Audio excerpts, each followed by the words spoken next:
Every conversation is either a bridge or a barrier, and the difference is presence. Welcome to the Voice of Impact, where belief meets action. Our podcast amplifies stories, systems, and solutions behind a meaningful change. I'm your Mm. host, Robert Ndoping. Today's conversation is about communication, not as a performance, but as a relationship, not as control, but as connection, and not as something we do, but as something we are. My guest today is Yarona Boster, an advanced certified life coach, certified speaker coach, TEDx speaker, TEDx event moderator, a two-time international best-selling author with nearly 2 decades of experience spanning from early childhood development, psychology, human development, and coaching. Yarona helps parents, leaders, and speakers transform how they communicate, moving from reactive, disconnected patterns to communication that is clear, grounded, and deeply human. Her work is rooted in emotional security, authentic expression, and relational intelligence. So, whether at home, in your workplace, or on stage, Yarona teaches people how to create connection everywhere they show up. Not by saying more, but by being more present. Through a blend of practical tools, development insight, and the art of an authentic expression, she empowers people to lead, parent, and speak with confidence, clarity, and impact. Yarona, we're excited to have you today on the Voice of Impact. It is absolutely my pleasure to be here. I love conversation, in case you couldn't figure that out by my bio. And it is the place where we truly can be our most human selves. That's amazing because that's exactly what we're going to be doing today. We're going to be having a chat. Yes, yes, yes, yes. So, Yarona, before we talk about most of these amazing aspects of your work, I'd love to start with you. What's the personal story that led you into this work? Well, that's an interesting place. A lot of times I have found myself on my journey of life tripping over things that have shoved themselves in my face and said, "Oh, you should really be over here now." And I find that happens for a number of different people for a number of different reasons. Sometimes we're smashed over the head with our purpose and our passion and the intention with what we do. And sometimes it takes a number of times for it to really show up for us to trip over it. And I'm a klutz by nature, so I don't always notice when I trip over things the first time or the second time. But here's here's really where I come from. I come from a place where ideally I believe that a lot of people want to be able to communicate effectively. But we are not taught, we are not instinctive creatures of communication. It is actually a learned behavioral skill. And when I landed in the world of early childhood and human development and psychology and coaching, nearly 2 decades now, it's been a wild ride. Yeah. I realized that something was missing.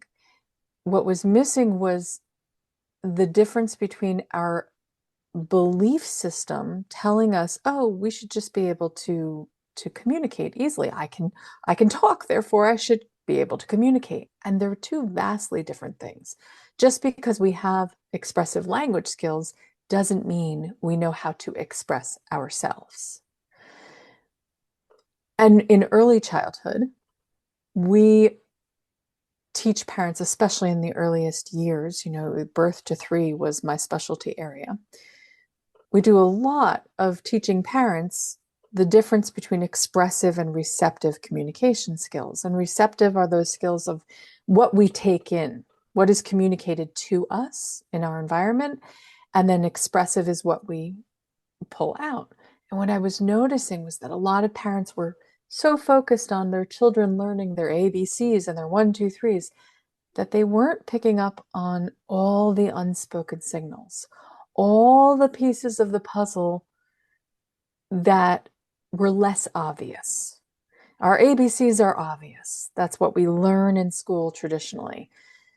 But the unspoken cues that are put out there, the nonverbal language, the nonverbal communication, our facial expressions, our eye contact, our hand gestures and our gesticulations, our even the way our head tilts, our posture, so many pieces of this puzzle that are not spoken aloud.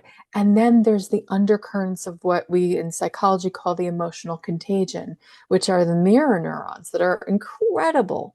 And they're dispersed across the brain and they're actually picked up in other people. This is what we talk about when we say we're catching the feelings of other people. When you're around somebody and they're just like really happy, they're a genuinely happy person, and you can feel the genuine happiness. And humans are amazing. We're able to tell when someone is genuinely happy and when they're putting on a show. And even though we can't quite put our fingers on it, we're like, yeah, something's kind of disingenuous about this person. And that's what we call a lot of toxic positivity and things like that. So what's incredible is that is what we call the emotional contagion. We're literally picking up how someone else is feeling. I'll give you a really easy example of this. Say you're on the store at the grocery, you're on the checkout line at the grocery store, and the person in front of you, and you're fine, you're just standing there, you're like, okay, I'm waiting my turn, and you're fine with your patience and you're good. And the person in front of you starts grumbling. They're like, oh God. And they're like, ugh.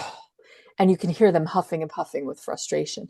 And then they meet your eyes and maybe they roll their eyes. They haven't even said anything yet. But suddenly you're starting to find yourself feeling a little bit agitated. And they're kind of making motions with their head like, can you believe this? How long it's taking? And they haven't even said a thing, but you know what it is that they're putting out there. And suddenly you're finding yourself, yeah, I'm a little frustrated too.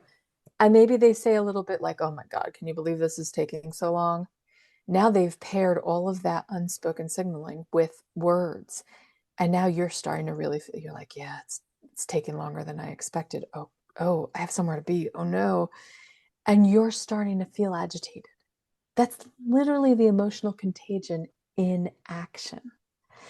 And what's amazing about that is there's so much communication signaling back and forth, and that's happening in the span of a couple of seconds that you're not even aware of. And it is one of the most powerful forms of social influence we have. So a lot of this goes unspoken. A lot of this goes untaught. We don't bring it to the conscious levels of awareness. We tend to get it, we pick it up, but we don't make an active, conscious choice for how we want to pattern our own behavioral signals to communicate with other people. We're in traffic and we're frustrated and we're sitting in the car and we're so frustrated because this is taking forever, and we've got our kids in the car, and suddenly one of our kids pipes up and goes like, what is taking so long? And we're like, oh gosh, oh, they picked that up from me. Ooh. But we're not creating a lot of conscious space for that communication process to go on. We just tend to pick it up, pick it up, pick it up. And it's because we're picking it up in the environments we were born into and the environments we move through as we move through life. The social influences that are all around us and a constant state of influence. And I think that what happened for me is that as I became aware of it more formally in the early childhood processes, I started to realize that it's so much more than we give it credit for. And wouldn't it be a beautiful world if we could communicate with so much more intention? Because a lot of times we communicate and then we're like, ooh, I didn't mean to say that. Ooh, I shouldn't have dropped that out there. And we have a lot of regret. But if we're communicating from a place of much more pure intention, much more of like, how do I want to meet this moment? It changes the nature of the way we interact with people, the way we connect with people, the way we stay present in any given moment. And I think as I started to learn that, as I started to do a deeper dive into the world of communication, I started to look into linguistics and study linguistics patterns. I started studying what we call in linguistics, we call it prosodics and supersegmental elements of language, which um, in the kind of like layman's terms are verbal vocal varieties. So there are 8 different vocal varieties. And I started studying that and semiotic theory, which are signs and signifiers, all these beautiful things for how we communicate. And I realized that the world of communication is so much more deep than we give it space for. And I realized I could actually maybe help people. Maybe I could help people change the nature of the way they communicate with others, whether they're leading. And in my opinion, leadership roles come in all shapes and sizes. In the parenting world, parents are leaders. In the professional world, we have leaders at all different levels and all different places and spaces. And communication, I realized, well, I'll take it back for a second. As a human being, we are essentially crafted of these beautiful core components, which are our ideas, our thoughts, and yes, our ideas are different than our thoughts, our feelings, our beliefs, and our actions, our behaviors. Communication is the behavior. It's only 1/5. It's the behavior by which all those other pieces of us get known in the world. How we communicate our ideas, how we communicate our beliefs, how we communicate our thoughts, how we communicate our emotions. Communication is the vessel. So that vessel needs to have an opportunity to be crafted with intention. Wow, that's so amazing. I wanna dig a little deeper on communication as connection. You help people move from reactive and disconnected communication to something more grounded and human. What does that shift actually look like in real life? Let's say somebody's listening and they don't even understand how that shift looks Mm-hmm. like. Yes, the difference between reacting and responding. A lot of the world we live in these days is people splattering their random thoughts out there. A lot of times it's people just automatically reacting, letting whatever it is that lives within our reptilian brain just post it, just go for it, just get it out there. But the reality is that not everything that we react with is conducive to connection, to creating connection. And as a species, we are a very unique species. We are autonomous creatures, but communal as a species.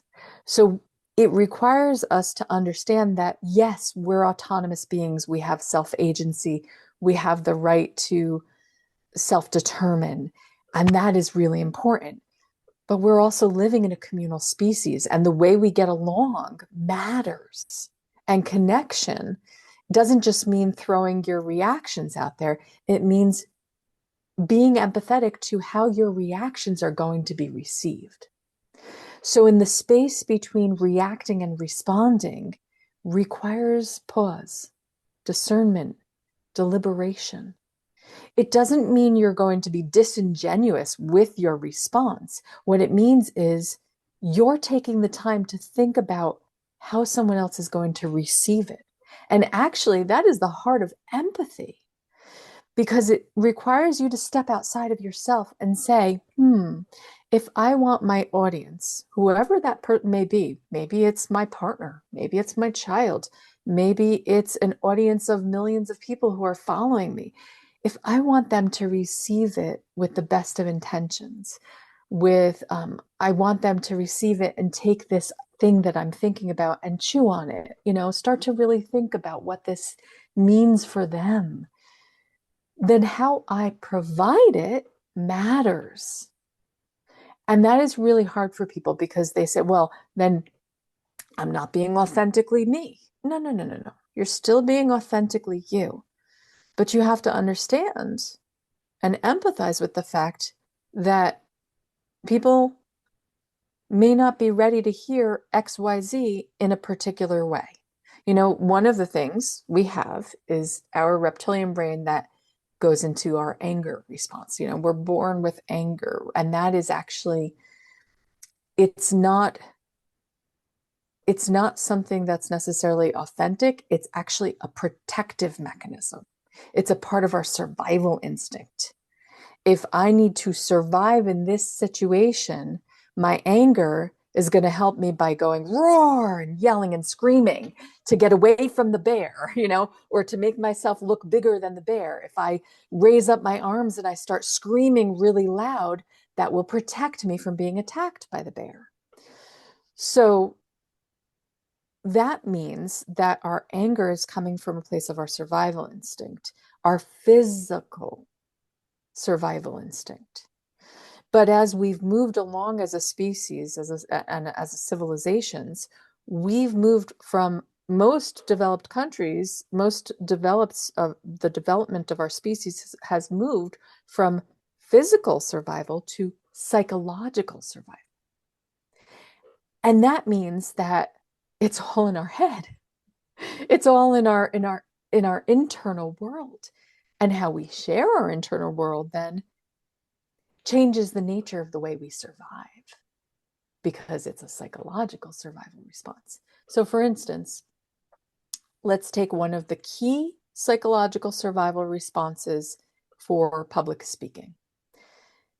We have two things that get pinged when we're publicly speaking, when we're doing public speaking: our social survival and our self-worth survival.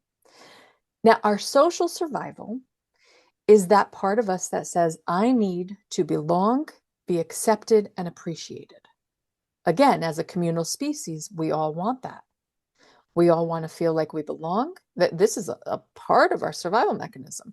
I belong, be appreciated, and be accepted.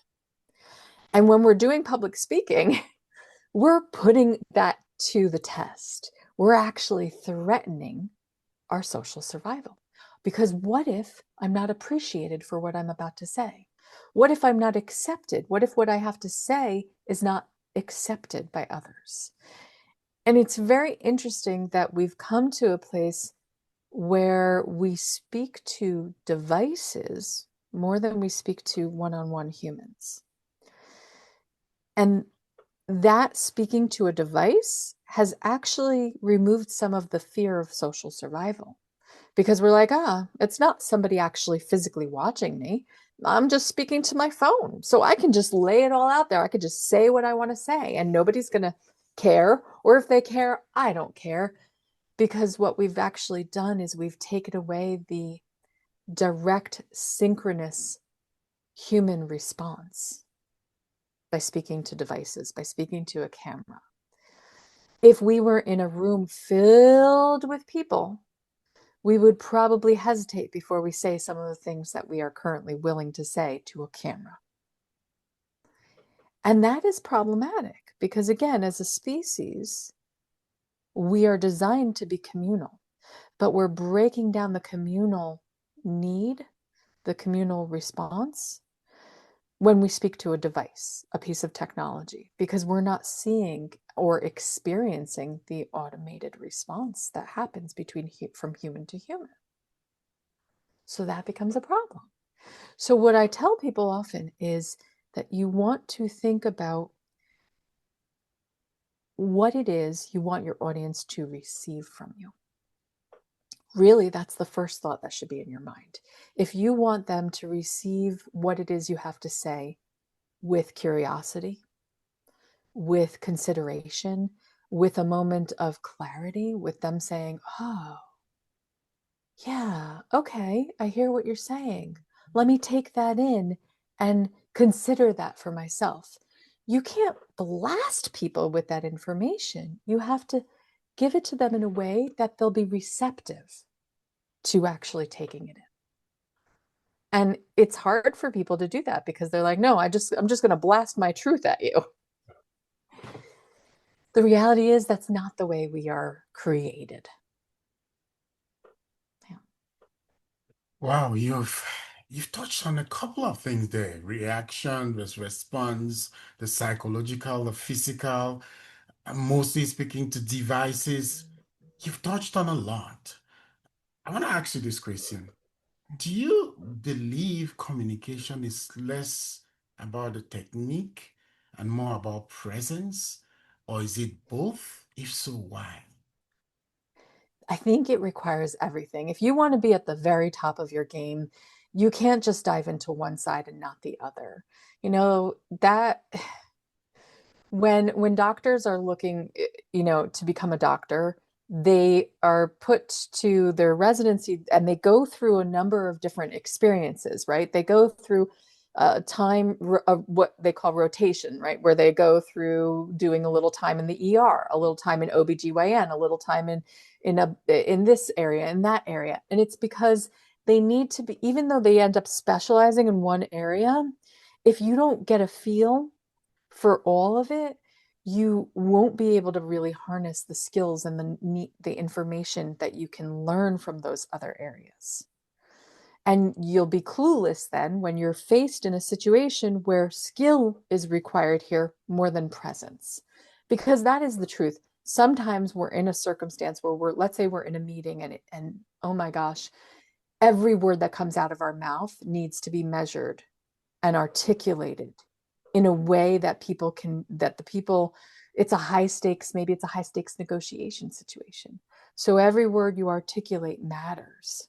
Well, in that circumstance, presence is necessary, but articulation is required.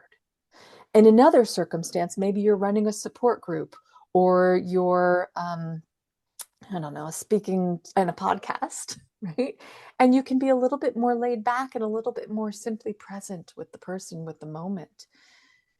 So, in my opinion, everything matters. The more you work with everything, that's technique to presence, from awareness to presence to mindfulness to the vocal variety techniques to your body language development, eye contact, facial expression, every piece of the puzzle, the more you'll have the ability to adapt dependent on the environment that you're in. One thing I teach my speakers is that how you speak in a podcast is probably going to be very different than how you speak in front of a room full of, corporate leaders that are, maybe you've got, a couple thousand people there. It's going to look a little different. From a stage, the way you speak, different from sitting in a chair. From even communication from an audio book to a written book, right? Our communication falls differently.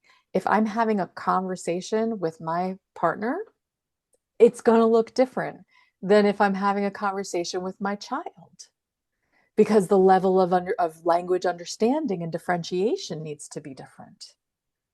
We need to, with my son, one of the things I do all the time is I define words for him. So a lot of people will they call it dumbing down. I hate that term.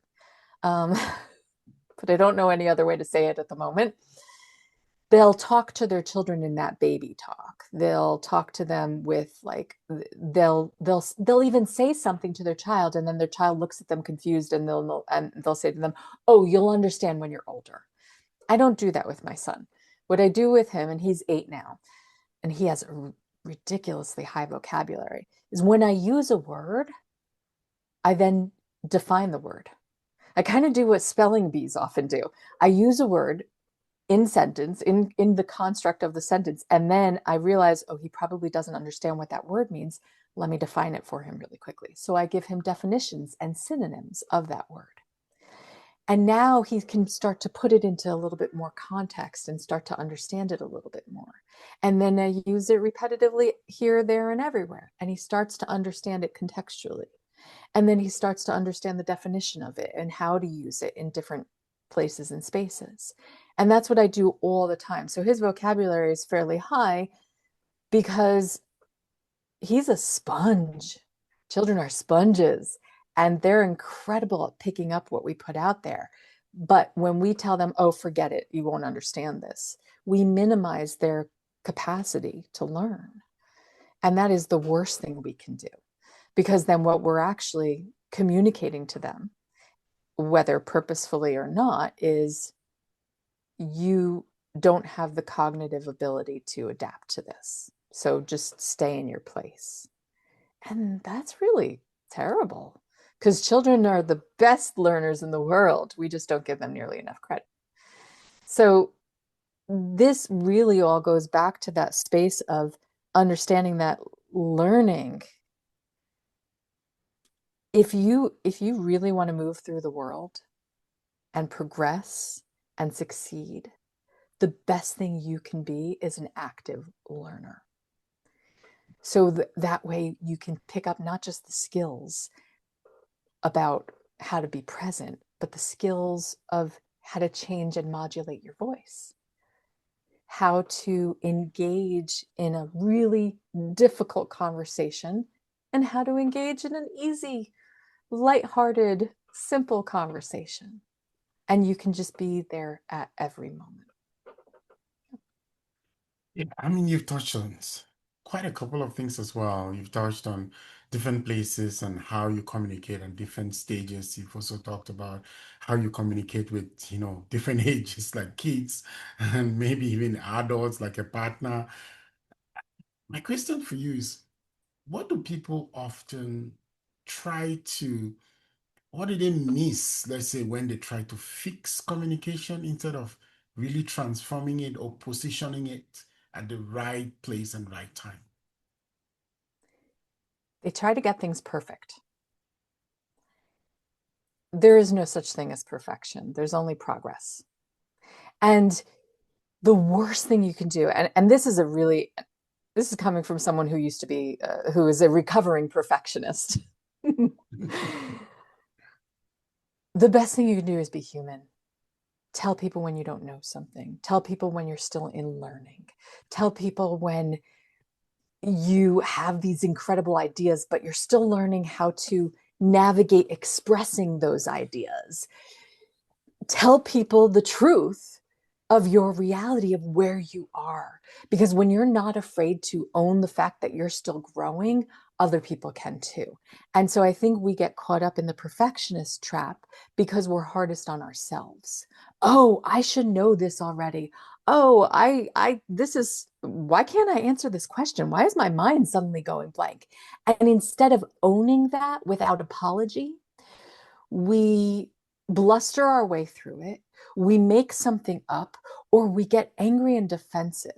So, for instance, I like to call it identifying the elephant in the room, not apologizing for it. When you're a new speaker or when you're in a leadership position and somebody is questioning your authority, you're more likely to double down and either apologize for what, or lie and obfuscate and pretend you know everything. So those are our ego and imposter syndrome getting in the way.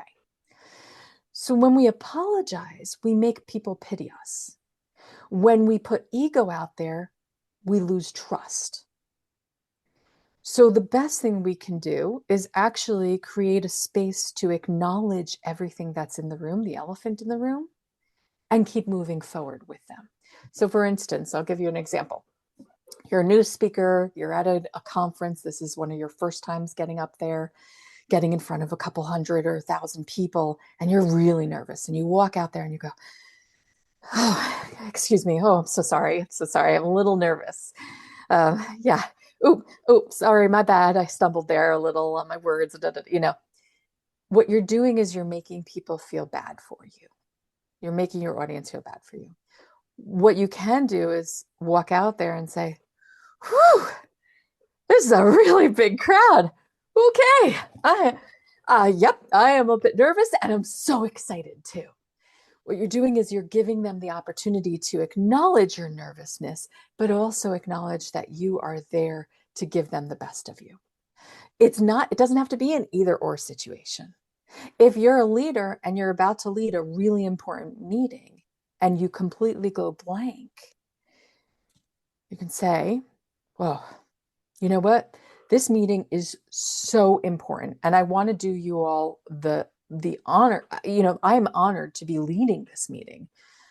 And I just forgot what I was about to say. So I'm going to move forward to the net to, and I'm going to move on to XYZ. And when I can circle back to recalling what I wanted to say at the start, I'll pull that in back in here. All right, let's get going. I'm really excited. And what you're doing is you're changing the nature of the nerves, you're changing the nature of all of those pieces of the puzzle. And the best thing you're doing is you're elevating the message that you're there for, not the messenger.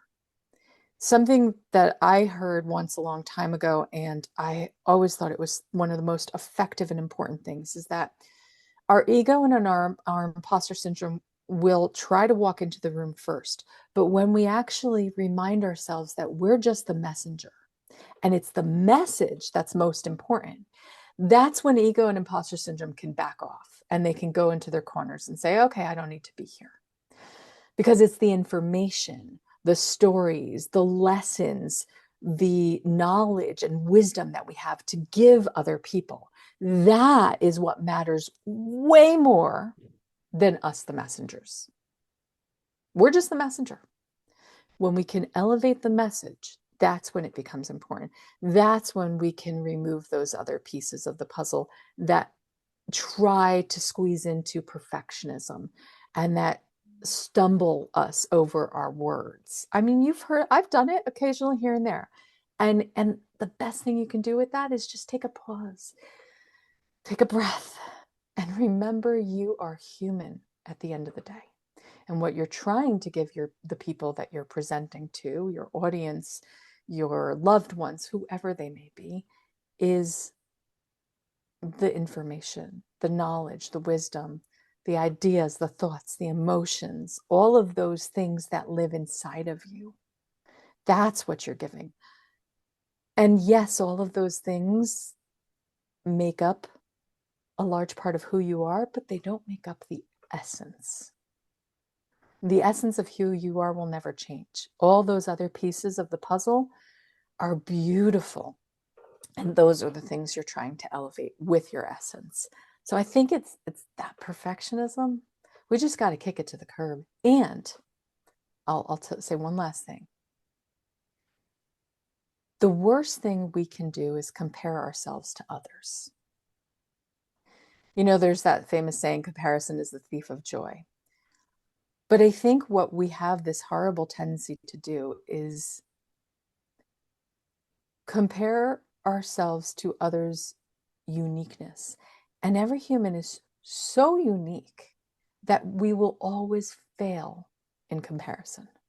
Always. Because we are as unique. There was a study done about 13 years ago now. They figured out just how unique humans are.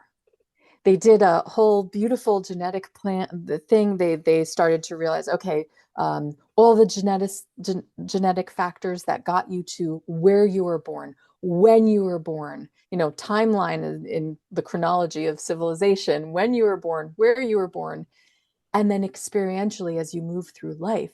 And they figured out that humans are as unique as 1 in 400 trillion humans. And that number is ridiculous. We don't even have 400 trillion humans in recorded history yet. So because we are that unique, comparing ourselves to someone else, it doesn't just steal your joy. It steals your capacity for who you can be. And I don't ever want to do that.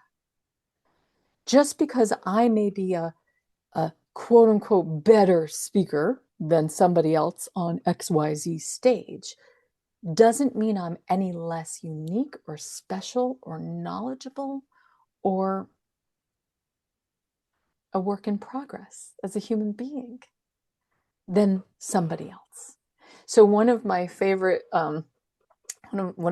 clients who was getting on the TEDx stage and said something, and I loved what she had to say. She said, instead of comparing yourself to others, compare yourself to who you were yesterday. You know, if you have to make a comparison, fine, compare yourself to who you were yesterday. You will find progress. You will find movement. You will find learning, knowledge, and greater achievement in your everyday when you compare yourself to yourself than you would ever find if you compare yourself to someone else. Yeah, that's a major takeaway. Instead of comparing yourself to others, compare yourself to who you were yesterday, which means you are your greatest competitor rather than looking around at others. There's this thing I've heard before, and I want you to speak a little bit to it about your tone and your pace during your delivery. Can you speak a little bit to that? Oh, sure. So this goes into the vocal varieties. We have 8 vocal varieties. So not just tone and pace. We've got, let's see. All right, let me go for it. We've got tone, we've got pitch, we've got pause, we've got tempo, duration, stress, and why do I always forget the last 2 when I'm on the spot? I will remember them, but Yes. we've got 8. When it comes to tone, this is where all of the energy and emotion is loaded. So I could say the same sentence in a million different ways. I could say, the dog was chasing the cat around the yard. Okay. Then I could say, the dog was chasing the cat around the yard. Or, oh, the dog was chasing the cat around the yard. And those differences help you better understand the meaning behind the words. So your tone and your pitch, because your pitch is actually, your pitch, interestingly, is how high or low your vocal cords vibrate. When we're talking about it from a like a vocal teacher, voice teacher perspective, we're talking about the vibration of our vocal cords. Males' vocal cords vibrate at a lower frequency than females. That's why females' voices have a tendency to be a little bit higher.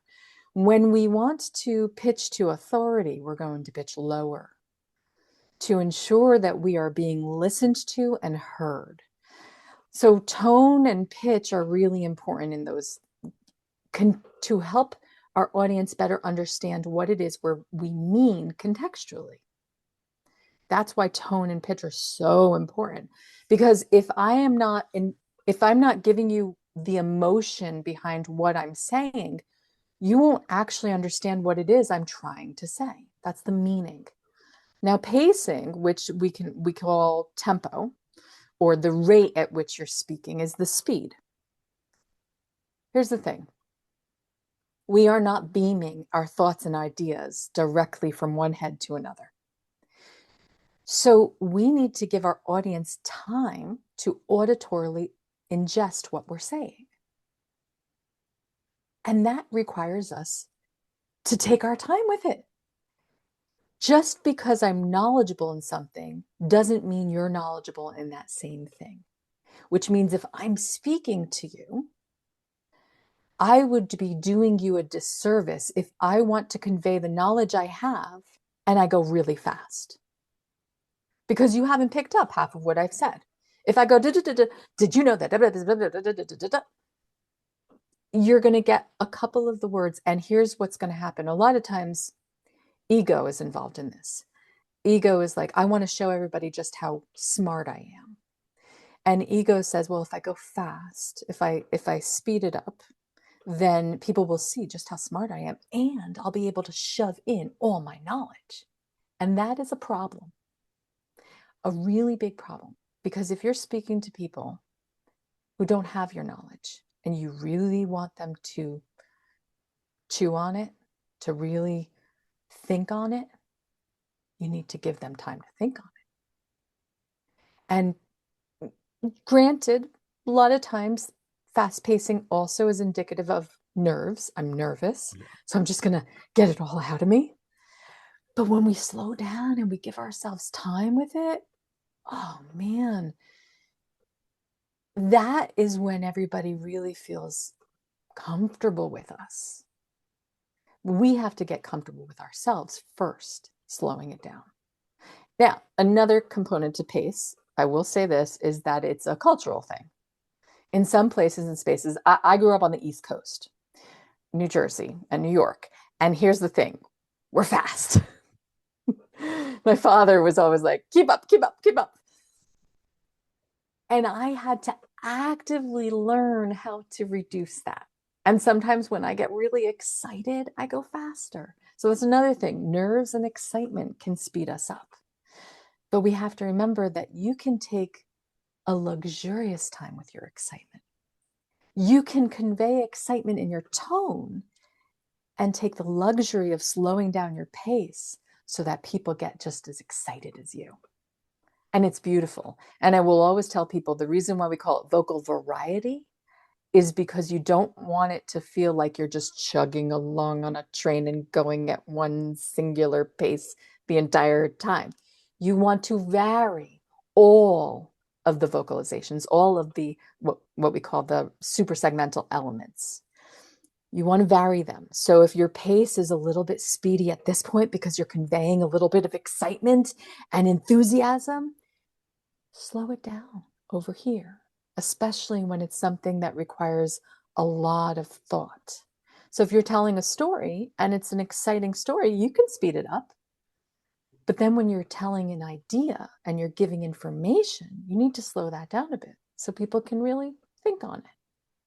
So all of those pieces of the puzzle, and I can one day get into stress and duration and all of these different parts, emphasis and all these other wonderful things. But it really does change the color palette of your voice when you can actually engage these different pieces. It gives people that beautiful opportunity to really feel like they're on a roller coaster ride with you instead of a chugging along, consistent train. Because that's what you're really doing when you're publicly speaking. You're taking them on a journey. And you have to decide what kind of journey it is that you want your audience to experience. Ah, those are really amazing words. I really hope somebody has taken something from that and somebody will really be able to understand, how to balance a few things. And of course, reach out to you for some of that support that you provide on a day-to-day basis. So, Yarona, you work with parents, you work with leaders and speakers, very different roles. Mhm. Yet, everybody has that same human nervous system. So what role does, let's use like emotional security play in how we Mm. lead, parent, and speak, especially in high pressure moments? Oh, emotional security requires us to have a social emotional intelligence learning. And again, this is not something that we are innately born with. This is something that we learn in our environment. And I have a huge portion of my book dedicated to this part because it requires us first being capable of identifying emotions before we can actually process them in order to hold space for them. If we can't identify the emotions that are circling around us, especially in a high pressure, high stakes situation, let's say you're in conflict negotiations, you have two businesses and they're meeting at the table and they want to negotiate to partner together on a new project. But there are conflicts that keep arising. They've been talking about this for ages, and they're coming to the table, and this is the final meeting to determine if they move forward with this project or not. There's going to be a lot of emotional volatility going on in the room. There's going to be a lot of pressure. There's going to be a lot of fear. There's going to be a lot of agitation. There's going to be a lot of worry. There's going to be a lot of these varied layers of emotion going on in the room. And if you've never identified, even been able to identify that, you're going to come in with your agenda and think that's all that matters. My agenda is to complete this negotiation. But if you give space to emotional awareness, give space to, hey, I know we are all coming into this space with our own agendas. You acknowledge, again, that elephant in the room. Don't apologize for it, but acknowledge it. And you say, I think we are all here with one goal in mind, which is to work towards a resolution so that we can proceed forward with this incredible project. And I want to own the fact that, we're having some trouble with da da da da da da, and you start to acknowledge all of that. And I know that a part of that is coming from fear that some of us won't get exactly what we want at the end of this. And so now you're naming it, you're giving it room to breathe. When we give those emotions room to breathe, tension immediately drops because we're acknowledging all of that. We're not allowing the tension to keep a hold of our best ideas and our reason and our understanding and our empathy that we need in order to be able to lead. That, truthfully, the best leaders are the most empathetic leaders because they can acknowledge all of those and give it space, and then they can all process that together and say, okay, so before we get going on XYZ, I want to open the floor to anybody to say anything that they are concerned about. Now you're giving it space to be processed. That is really important. And it doesn't mean that you're giving it permission to take over. That's really important. There's a distinction between acknowledging it so it has space to breathe and so it has space to be processed versus permission to allow those worries, concerns, fears, etc., to take over. That's not a part of it because you set boundaries and parameters for how it's being processed. So I'll give you an example. When I used to teach this class, I used to teach an all-day workshop, literally 7 to 8 hours, all day long, where people were creating their TEDx talks. And that was really, it's people with big ideas, with incredible ideas coming into this space. But it wasn't just a free-for-all. I set very clear parameters. Well, I like to call them not just boundaries, but I like to call them like best practices. These are my best practices for how we're going to move forward today. Here's what this space is. Here's what it's not. Let's keep in mind what it is and move forward with what it is. If things come up that are bleeding into it that it's not, I'm going to identify those things and gently say, no, we're not going to allow that into this space. That's really important. And a lot of leaders don't know how to do that. They don't know how to set the boundaries, how to set the expectations, the standards, and the rules of engagement. And again, it's usually because when leaders are meeting leaders, they're all coming in with their own agenda. And that's okay. It's okay to have an agenda. In any given relationship you have, everybody's got an agenda. Everybody. Doesn't matter who you are, where you're at, everybody has an agenda. It really matters more that you are creating space for those rules, boundaries, expectations, and standards to be practiced and to be put in place. And then allow those things to be a part of the conversation. And then keep going. Keep going. I think it's really interesting that we struggle with this in leadership. And again, I do believe it comes back to ego and imposter syndrome that gets in the way. And so I once again go back to, if you bring the message forward, right? What is the intention here? What is the purpose? If we all have this one singular purpose to get involved in this particular project, then it's the project that matters more than our egos. It's the project that matters more than our imposter syndrome. And that is how we can design a space where the project is what gets uplifted. And it's not that it costs us our ego and imposter syndrome, but that it allows us to let our ego and imposter syndrome be set to the sides because they have no space here. Yeah, our ego and imposter syndrome, that has come up a couple of times, really major in communication. So, as a TEDx speaker coach, you've seen people try to perform confidence. So, what's the difference between performing confidence and embodying it? Mm.